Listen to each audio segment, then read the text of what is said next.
Alors, on cherche, on a une fonction qui est donnée par morceau, c'est-à-dire qui vaut 2x plus 6 quand x est plus petit que 1 et 4x2 plus x plus 3 quand x est supérieur ou égal à 1.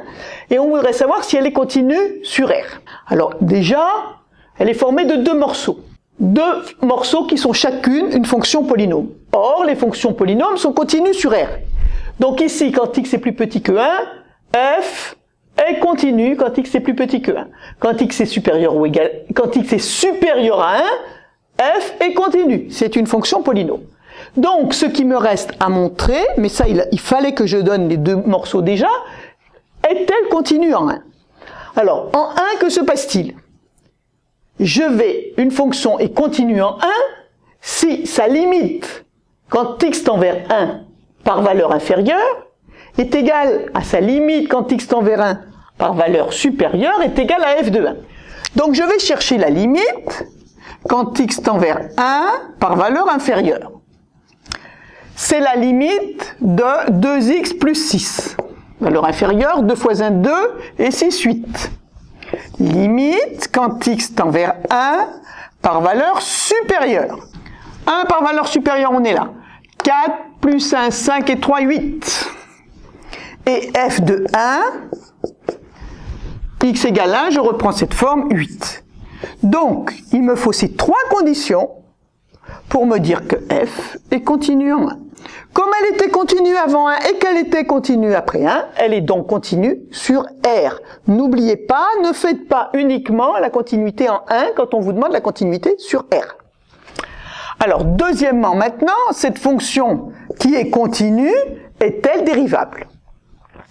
Alors, la dérivabilité d'une fonction, on peut dessiner des fonctions, on cherche le taux de variation, et on veut savoir si ce taux a une limite finie à l'endroit où je cherche. Alors, moi, ici, dérivabilité en 1, je vais faire donc f de 1 plus h moins f de 1 sur h. Alors, d'abord, quand h tend vers 0, mais par valeur négative, c'est-à-dire que je vais prendre avec 2x plus 6. 2 fois 1 plus h plus 6 moins f de 1, je sais que ça vaut 8, sur h. Ce qui fait 2h sur h qui vaut 2. Quand je vais chercher sa limite, bien entendu, la limite de ce taux de variation vaut 2. Après 1, je cherche toujours f de 1 plus h moins f de 1 sur h égale 4 fois 1 plus h au carré plus 1 plus h plus 3 sur h. Donc là, vous développez. Alors, qu'est-ce qu'on trouve? 4h carré. Ensuite, ici, 2 fois 4, 8 et 1, 9h sur h. J'ai oublié le moins f de 1 ici, moins 8, pour que ça fasse 0. Voilà. Alors, je mets h en facteur au numérateur. h fois 4h plus 9 sur h.